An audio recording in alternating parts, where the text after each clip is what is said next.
এনসিসির বিরোধিতা করা দলগুলো কোনো বিকল্প প্রস্তাবও দেয়নি।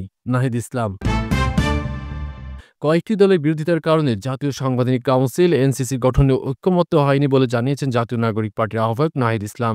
18 জুন বুধবার ঐক্যমত্য কমিশনের দ্বিতীয় পর্বে আলোচনা শেষে তিনি বলেন, বিরোধী দলগুলো শুধু বিরোধিতা করেই থেমে গেছে, কোনো বিকল্প প্রস্তাবও দেয়নি। তিনি অভিযোগ করেন, যারা আগে দলীয়করণের বিরোধিতা করতেন তারা এখন এনসিসি বিরোধিতা করছেন। তিনি বলেন, দুদক, নির্বাচন কমিশন ও মানবাধিকার কমিশন অতীতে দলীয়করণের শিকার হয়েছে, আর সেখান থেকেই উত্তরণের প্রয়োজন একটি আস্থাভাজন কাউন্সিল।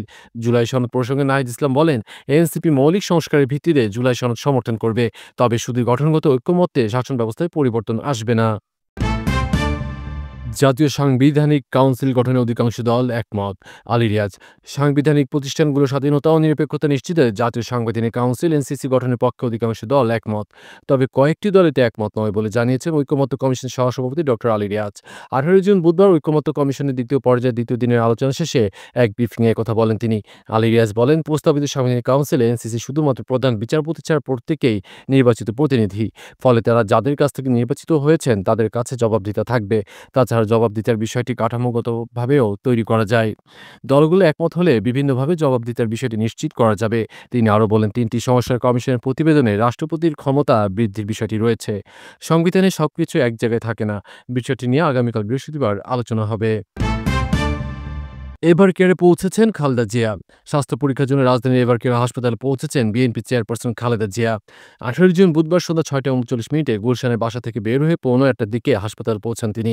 খালেদা জিয়া বাসা থেকে বের হলে বিএনপি নেতাকর্মীরা তার গাড়ি ভরের সামনে ভিড় করেন। এতে গাড়ি ভরটির গতি ধীর হয়ে যায়। এ সময় খালেদা জিয়ার নিরাপত্তায় থাকা সদস্যদের নেতাকর্মীদের সামলাতে দেখা যায়। চিকিৎসকরা জানিয়েছেন, এটি খালেদা জিয়ার নিয়মিত স্বাস্থ্য পরীক্ষা। বড় ধরনের জটিলতা না থাকলে আজ বুধবার রাতেই বাসায় ফিরবেন তিনি। গত 6 মে লন্ডনে প্রায় 4 মাসের চিকিৎসা শেষে দেশে ফেরেন খালেদা জিয়া। এর আগে গত 7 জানুয়ারি লন্ডনে যান তিনি। সেখানে প্রথমে লন্ডন ক্লিনিকে তাকে ভর্তি করা হয়। এরপর সেখান থেকে ছাড়পত্র পেলে তারেক রহমানের বাসায় থেকে চিকিৎসা নেন তিনি। স্থানীয় সরকার নির্বাচনও তত্ত্বাবধায়ক সরকারের অধীনে চায় জামায়াত। জাতীয় ঐক্যমত্য কমিশনের সাথে বৈঠকে জামায়াতে ইসলামী নায়েবে আমির সৈয়দ আবদুল্লাহ মোহাম্মদ তাহের বলেন, রাষ্ট্রপতি নির্বাচনের জন্য প্রস্তাবিত 70,000 ইলেকটোরাল বডি কার্যকর হবে না যদি স্থানীয় নির্বাচন ক্ষমতাসীন সরকারের অধীনে হয়। এই জন্য তিনি তত্ত্বাবধায়ক সরকারের অধীনে স্থানীয় নির্বাচন দাবি করেন, যাতে নিরপেক্ষভাবে প্রতিনিধি নির্বাচন হয়। তিনি জানান, গতকালের বৈঠকে জামায়াত অংশ নেয়নি প্রতীকী প্রতিবাদের অংশ হিসেবে, তবে প্রধান উপদেষ্টার আশ্বাসে তারা আবার অংশ নিচ্ছে। জামায়াত লন্ডনে ডক্টর ইউনূস ও তারেক রহমানের বৈঠকে স্বাগত জানালেও প্রধান উপদেষ্টা যৌথ বিবৃতি ও ব্রিফিং নিয়ে আপত্তি জানায়। তাহের দাবি করেন, প্রায় সব দল জাতীয় সাংবিধানিক কাউন্সিল এনসিসি গঠনের পক্ষে। উল্লেখ্য, জামায়াত প্রতিনিধির অনুপস্থিতিতে গতকাল 70 অনুচ্ছেদ সংশোধনের সিদ্ধান্ত নেয় কমিশন।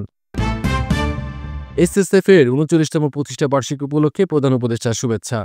এসএসএফ এর 39তম প্রতিষ্ঠা বার্ষিকী উপলক্ষে শুভেচ্ছা জানিয়েছেন প্রধান উপদেষ্টা ডক্টর মোহাম্মদ ইউনূস। এক ভাষণে তিনি বাহিনীর পেশাদারিত্ব, সুশৃঙ্খলতা এবং দেশ-বিদেশে দায়িত্ব পালনের প্রশংসা করেন। তিনি বলেন, আধুনিক প্রযুক্তির যুগে নিরাপত্তা চ্যালেঞ্জিং হলেও এসএসএফ দক্ষতার সঙ্গে দায়িত্ব পালন করছে। ডক্টর ইউনূস জানান, বাহিনীটির প্রশিক্ষণ ও প্রযুক্তিগত আধুনিকায়ন প্রক্রিয়া চলছে। যমুনা কার্যালয়ে সাইবার নিরাপত্তা উন্নয়নের পাশাপাশি বাহিনীর মনোবল ও শৃঙ্খলা রক্ষার দিকেও গুরুত্ব আরোপ করেন তিনি। ভিআইপি ফ্লাইটে যাত্রীদের দুর্ভোগ কমাতে বিমানবন্দরের নিষেধাজ্ঞা তুলে নেওয়ার কথা উল্লেখ করেন তিনি এসএসএফ সদস্যদের পেশাগত দক্ষতার পাশাপাশি মানবিক গুণাবলী ও নিরপেক্ষতার উপর গুরুত্ব দেওয়ার আহ্বান জানান এবং বাংলাদেশ সেনাবাহিনীর সহায়তার জন্য ধন্যবাদ জানান।